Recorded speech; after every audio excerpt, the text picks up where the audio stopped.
내가 지금 어디로 잘못 빠지고 있다는 것을 하나의 나침판으로 생각하고 있는 좌표가 될 수 있다고 생각합니다. 이런 사람 만나세요 그러면요, 책이 거의 앞에 있을 겁니다.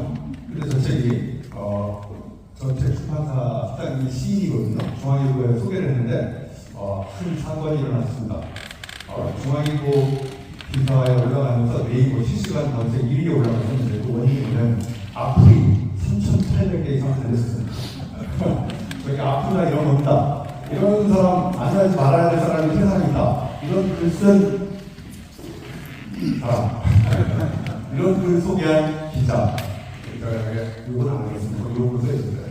그 다음에 이런 글을 소개한 신문사, 내가 이 사람은 안 만나는 기자해가지고 그 앞을 보니까 이 대한민국 사람들의 적개심과 분노가 덮여있는 걸 알게 됐어요. 그래서 제가 크게 깨달았습니다. 대권의 심리학을 치러줘야 된다. 그러니까 저는 이런 조건을 내세우고 싶어요. 제목은 내 마음대로 정하게 내버려라. 둘째, 표지 기자님은 내가 알아서 내버려라. 제가 이제까지 경험해본 이상 제목을 저보다 잘 읽는 출판사는 별로 없었던 것 같고요. 표지 디자인도 마찬가지입니다. 여러분, 책은 표지가 무엇이거든요. 표지가 정말 중요한데 이 표지가 별로 이렇게 안 보이는 사람들이, 이 책은 여러분 베스트셀러는 서가에 꽂혀 있을까요? 매대에 누워 있을까요? 베스트셀러는 철저하게 매대에 누워 있어야 됩니다. 누워 있다가 서가에 꽂히는 순간 그 책은 생명이 끝납니다. 그러니까 치열하게 매대에서 누워 있어요. 그래서 누워 있을 때 저 아름다운 매력적 표지와 제목으로 독자들을 유혹해서 카드를 그렇게 만들어야 합니다. 그때 중요한 건 제목과 표지라고 생각합니다. 이렇게 석사가 걸리는 이유는 가까운 데서 느끼기 때문에 걸리는 거고, 박사는 아직 안 걸리는 이유는 몇 개 왔는데, 훔쳐왔는데 소스가 아직 밝혀지지 않았을 뿐입니다. 그래서 아인슈타인이 이런 말을 했습니다. 창의성, 크리에이티비티는 뭐냐? 내가 아이디어를 훔쳐온 소스를, 사이를 숨기는 방법을 아는 게 크리에이티비티라고 얘기 아인슈타인이 얘기했습니다. 아무튼 그 책도 다 어느 데서 훔쳐다가 비석어가지고 표절한 걸로 보시면 좋을 것 같습니다. 이렇게 보면서 여기다가 이유 작가를 붙여보면 이유 작가는 티나게 얼굴로서만 느끼지만요, 이유 작가는 만나게 머리를 훔쳐가지고 비석어를 새로운 훔치가 탄생한다고 생각합니다.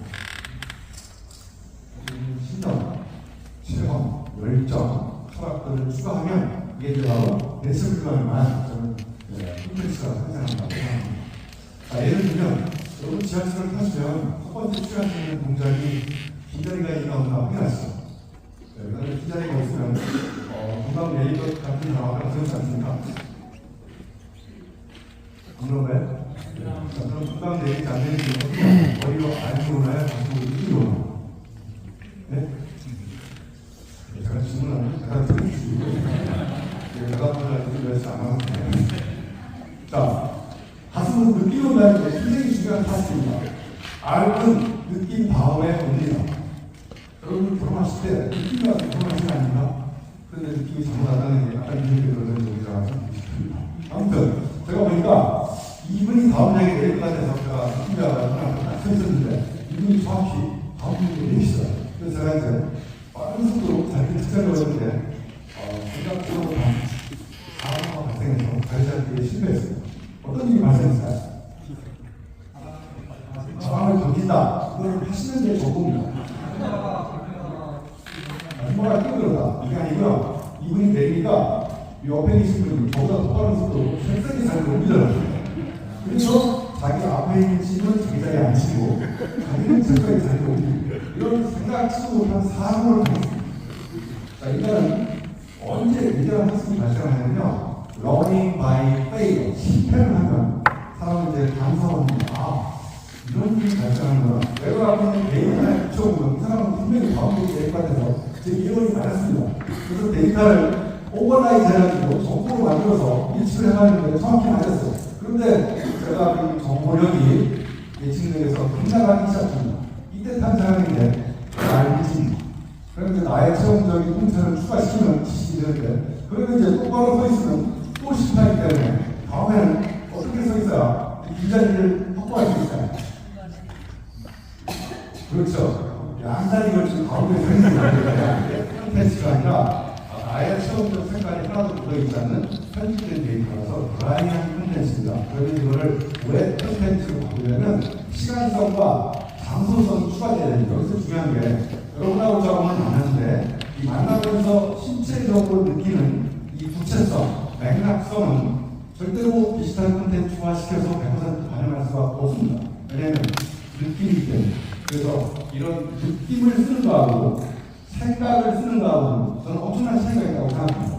그래서 글쓰기의 가장 핵심은 여러분들과 살아오면서 느꼈던 일, 이게 바로 저는 굉장히 중요한 콘텐츠의 핵심이라고 생각합니다. 자, 그래서 제가 생각해보기에 인공지능에게 땀 흘리지 않고요. 사람을 감탄하게 만들지만 감동시킬 수 없는 이유는 인공지능이 자기가 갖고 온 줄 알고 없기 때문이고요. 세 번째는 그 다음에 이제 인공지능은요, 기대를 저버리지 않습니다. 자, 여러분 이렇게 질문 드려볼게요. 사과 10개 중에 3개 먹으면 몇 개 남을까요? 인공지능한테 물어보면 몇 개라고 대답할까요? 7개라고 대답하겠죠? 7개라고 대답할 때 여러분 토크를 한 적이 있습니까? 그렇지 않습니다. 그런데 어떤 학생은 손들고 사과 10개 중에 3개 먹으면 몇 개를 드리면 3개 남는다는 거예요. 왜냐하면 먹는 게 아닌 거니까. 너무 별로 그렇지 않습니다.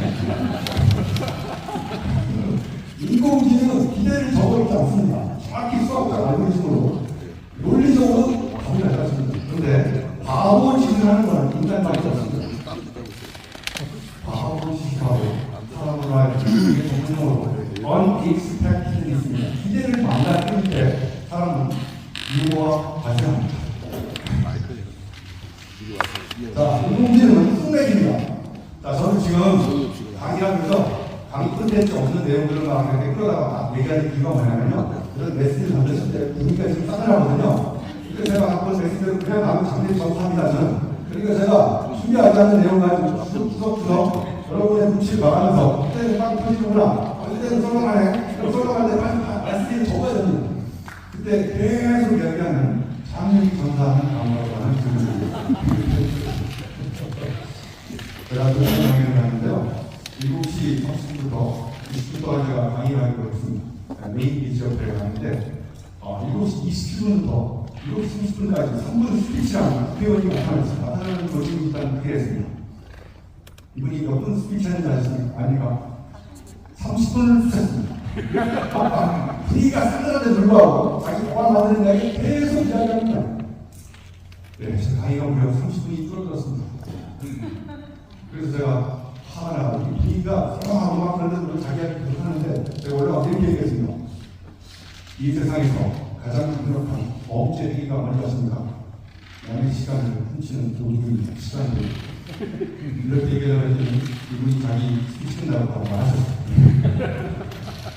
이분이야말로 대표적인 팀맥입니다.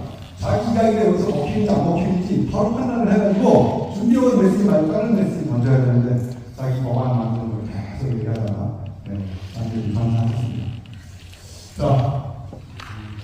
얘기하는 것은 여러분이 인생을 살면서 겪었던 저 왼쪽에 있는 주름을 하나씩 펼쳐서 다목적 신변에 보고가 문제가 없는 그 정도로 자기의 인생에 고생했던 것들을 펼쳐보이는 것이 저는 글쓰기라고 생각합니다.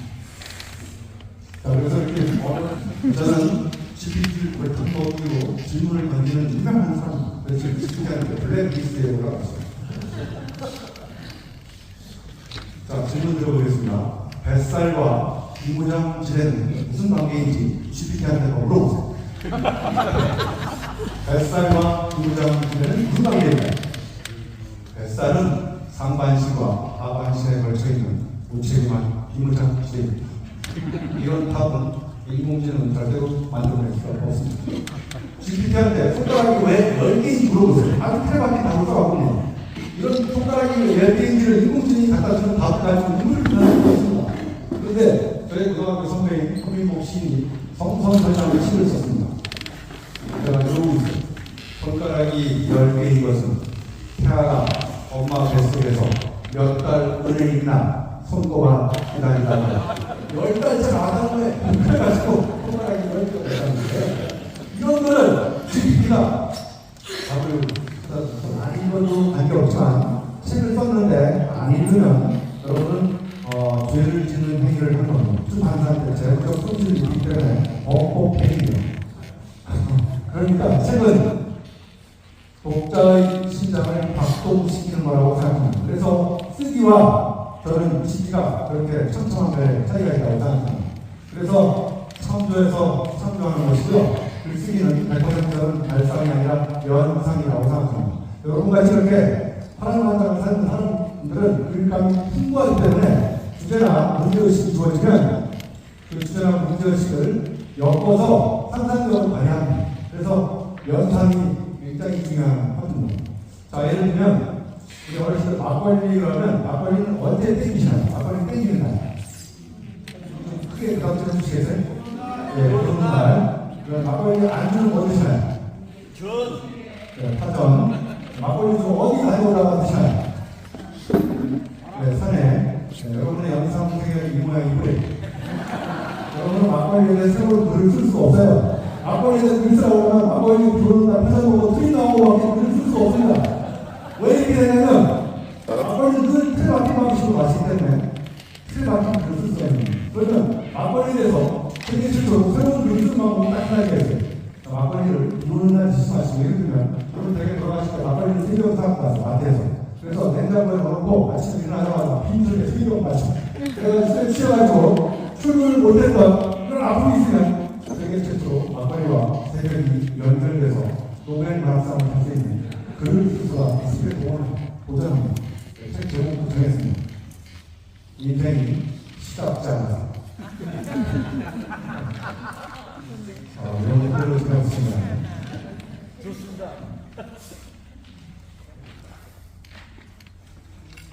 그래서 깎아보니까 나무를 찍는 걸 보고 그때 호기심을 입고 찍는 걸 아빠한테 보냈습니다. 아빠, 깎아보니까 우리 나무를 찍는데 아빠 쟤는 왜 신통이 안 걸려? 여러분이 이런 질문을 받았을 때 아들한테 어떤 대답을 해주겠어요? 자, 깎아보면 나무를 찍냐? 나무를 찍는 건 당연한 거 아니야? 이렇게 얘기하는 순간 아빠 그런 생각을 깎아는 건 바로 끝납니다. 그래서 사람들과 그런 경험을 나무를 죽었어. 자기들이 배가 10명 중에서 아버지를 일찍 널리는 사람이 5명이랍니다. 아버지가 아들한테 해줄 수 있는 유일한 선물을 일찍 죽어주는 거죠. 재미없는 거. 내가 한자리 넘어가기 하겠습니다. 6번째, 안 되는 이유보다 되는 방법을 찾아야 된다. 저는 30년이나 매일같이 운동을 하는데요. 운동하는 기회는 뭐냐면요. 알람을 딱 끄는 순간 1초가 넘기 전에 바로 일어납니다. 그래서 습관적으로. 1초가 넘으면요. 운동 안 해도 되는 몇 가지 이유가 생각나기 시작합니다. 비가 오네, 비가 나를 보고 와서. 내일까지는 인터넷으로 정말 회식을 해가지고, 내일부터 우리 회복되는 내일부터 제가 근데 내일 또 내일이라면 인스타그램 소리가 못 하고 있습니다. 우리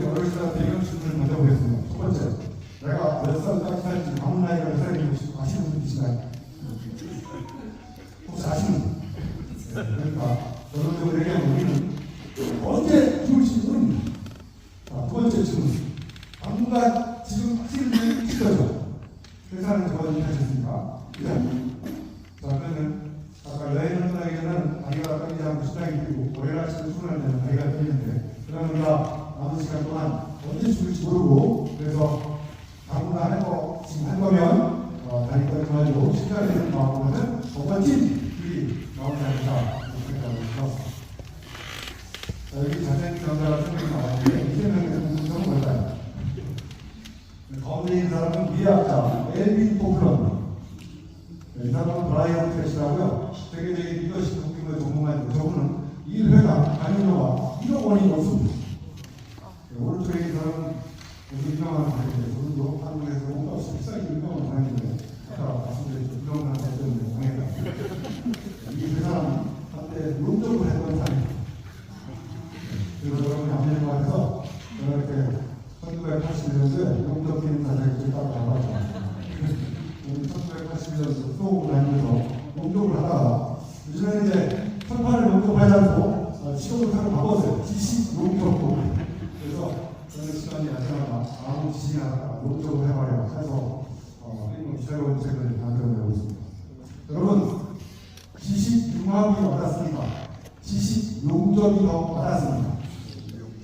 이렇게 척박한 언어가 와닿는 것. 우리가 커뮤니케이션이 안 되는 건 자꾸 안전한 언어를 쓰기 때문에 그렇습니다. 그래서 책을 쓸 때 가급적 척박한 언어를 그렇다고 해서 언어의 일반적인 게 아니라 여러분 진짜 몸을 바꿔보고 구체성의 언어를 쓰시면 훨씬 더 감동을 느낀다고 생각합니다. 그래서 제 인상을 이렇게 비교를 해보니까 이렇게 올라가는 내려가면서 인생을 많이 하더라고요. 그래서 제가 좌절하고 경험했을 때 밑에다가 점을 찍어보고 뭔가 성취했을 때 위에다 점을 찍어서 연결해 보니까 이렇게 올라 내려가면서 내려갔을 때 좌절과 실패 체험이 제가 오늘날 책을 많이 쓰는데 도움을 받은 책입니다. 그래서 사람은 제가 아니고 올라 내려가면서 즐기려고 잘 써봤습니다. 한국 책을 마찬가지로 사물을 붙여야 거기서 어떤 사고방식이 달라가지고 글을 쓸 수가 있습니다. 여러분, 2년 365일 중에서 가장 자주 하는 건 두 분인데 얘기해보세요. 회사 다녔을 때 아침에 어디 가시나요? 아침에 회사 가시죠. 저녁에 어디 가세요? 집에. 회사 갔다가 집에 갔다가 집에 갔다가 회사 갔다가 그래서 왜 이렇게 되시는 지금? 그러니까 아침에 회사를 자주 가지 마시고 저녁 때 집에 자주 들어가지 마시고 이렇게 해야 놀라운 사고가 있다고 서로 같이 들어가자는 걸 생각합니다. 제가 2007년도에 교통사고가 한번 크게 났어요. 2007년 4월 11일 날에 밤 12시 50분에 집에 가다가 중앙브리데를 뛰고 왔고 제 차가 폐차됐습니다. 그래서 이거를 4일 사퇴하고 세계적으로 유명한 11날이라는 사태가 9.11 일본의 지진 3.11 한국의 위험한 건 4.11 이거 시험에 안 된다고 배웠습니다. 저도 갈비뼈가 양쪽에 7개 씹어졌어요. 갈비뼈가 양쪽에 부러졌는데 갈비뼈 전문가가 와가지고 뼈과에다가 갈비뼈만 보고 마셔라. 이 팔뼈 좀 받아라고 했더니 자기 전문뼈가 아니에요. 팔뼈는 이제 정형외과가 많이 잡고 있어요. 근데 저는 안 보고 몸무게를 제가 오른쪽에 내려와요. 그래서 첫날은 쟀는데 둘째 날 몸무게를 또 내려왔다고 했더니 몸무게를 재봤는데 어제 쟀는 대로 또 내려가고 했더니 자기한테 맡겨지면 환자의 몸무게를 매일 재는 거예요. 그래서 그 인생에 큰 도움을 해달았습니다. 이 병원은 환자의 아픔과 관계없이 각자 평균에서 최선을 다하는 사람이 많다는 말이 됐습니다. 그 사람이 최선을 다할수록 환자의 아픔을 봐. 너무 그래요. 그래서 이제 정형외과 의사가 소리병을 보고 와서 저분한테 목뼈 좀 받아라고 했더니 그건 전공뼈가 아니야. 목표를 또 신경일 거 아닙니까? 이 세 분이 와가지고 각자 자기 뼈만 최선을 다해서 보고 왔어. 그 세 분이 만나서 회의를 하지 않아요. 소통을 하지 않습니다. 제 뼈는 어디 앞에 미치겠는데 그 팔뼈와 목뼈 사이뼈가 아플 수 있어요. 그 사이뼈가 아프겠는데 사이뼈를 전공하는 병원에 없어요. 그래서 뼈대 뼈 아픔을 시험하고 만든 세계 최초의 전문가가 사이 전문가라는 거예요. 여기 영어 단어 중에 호모 디페런스라고 저기 제가 대명사를 A를 썼는데 원래 디페런스는 ENC입니다. 영어는 차이가 설명이 안 되니까 프랑스 학자 데이다가 디페런스라는 단어 단어를 세계 최초로 만들었습니다. 차이를 연기해놓고 매일 또다시 차이를 생각하고자 시공간을 오는 겁니다. 자, 그래서 우리가 책을 쓴다는 것은 개념을 함께 창조하는 겁니다. 이미 있는 언어를 계속 쓰면 그거는 제가 보기에 틀박힌 언어로 사람들한테 별로 감동을 주지 못합니다. 그러니까 저는 책을 쓴다는 것의 가장 중요한 건 여러분의 언어를 자기만의 언어로 계속 배려해서 새로운 언어를 만들어야 된다고 생각합니다. 그래서 제가 이 사고 덕분에 사회적 문화를 만드는 거고 이렇게 부익을 내는 책을 쓰게 된 원동력이 됐습니다. 저는 그래서 이 사고가 없는 날은 참 심심합니다. 은근 사고가 일어났으면 좋겠어요. 사고가 아니라면 책을 쓸 수 없잖아요. 제가 2년 전에 자전거 타고 많이 보내주시려는 장면인데요. 서울에서 부산까지 633km 사방 4일 동안 가는데 사고가 하나 안 나면 저는 다시 갈 거예요. 서울에서 부산까지 펑크 나고 그 다음에 체인도 끊어지고 막걸리 마시고 홍콩을 해보고 소락에 빠져보기도 하고 이런 사고가 나야 제가 이전에 저를 이겨내라는 책을 쓴 적이 있습니다. 그래서 저는 인생에서 이렇게 사고가 많으면 저는 굉장히 기쁩니다. 오늘도 사고가 일어났구나. 나의 사고가 바뀔 수 있는 서로의 찬스구나. 이렇게 생각하면서 책을 쓰고 글을 쓰고 있습니다. 정책 공천에서 방문대 상태 2년 동안 불가왔던 사람이거든요. 제가 방문대에서 불가와서 푸른푸른한 아픈 소리 원칙 결정으로 지금 떠오르고 있지 않습니까? 미래도 바꿀 수 없습니다. 여러분이 바꿀 수 있는 건 원칙이 신나는 현재입니다. 현재를 바꾸면 바로 아름다운 추억으로 일반으로 선생이 되고 아름다운 미래도 아직 진짜가 아니라 아름다운 진짜로 바뀌어서 정말 여러분의 미래가 밝게 빛난다고 저는 생각합니다. 그래서 현재를 바꾸는 것이 우리의 미래를 바꾸는 거라고 생각합니다. 빨리 바로 나가는 빨리 얘기해보세요. 책상 위에 책이 널브러져 있다. 빨리. 줄이 왜 있다. 이 보통 세상에 끝나면 여러분의 상상이 어디서 끝납니다. 이게 바로 분기점이 세 가지까지 하면 여러분은 복잡한 글을 쓸 수 있어요. 분기점이 다하지 않다는 얘기는 책을 그만큼 안 읽었다는 반증입니다. 책상 위에서 책이 2시간째 뜨거운 상황을 만들고 아니 이렇게 얼마든지 상상력을 발휘해서 저 뒤에다가 편하게 쓸 수가 있습니다. 여기 지성의 표현이라는 뭐냐면요. 어떤 문제가 터졌을 때 초보와 고수의 차이는 뭐냐면 초보는 엄청나게 조급합니다. 아마추어의 프로의 차이는 조급함의 차이입니다. 프로는 멘탈이 책을 많이 읽어가지고요.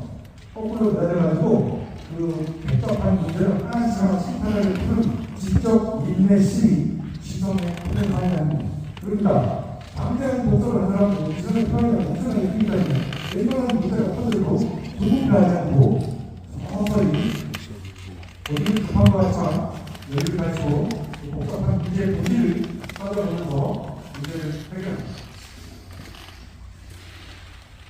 하나만 더 크게 시켜드리도록 하겠습니다. 그리고 일본의 사람이 국가가 있는데 부지는 앞에는 결과가 근전의 성과다. 그럼 저거 정말 놀라운 품살입니다.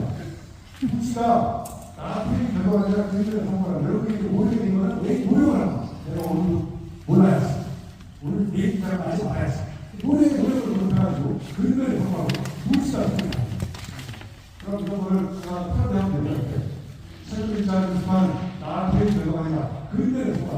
여러분이 책을 안 읽는 거는 책을 매일 안 읽으려고 노력을 못해가지고 그리고 책을 안 읽는 습관입니다. 하나만 더 크게 시켜드리도록 하겠습니다. 그리고 일본의 사람이 국가가 갖고 있는데 부지는 앞에는 결과가 아니라 근전의 성과다.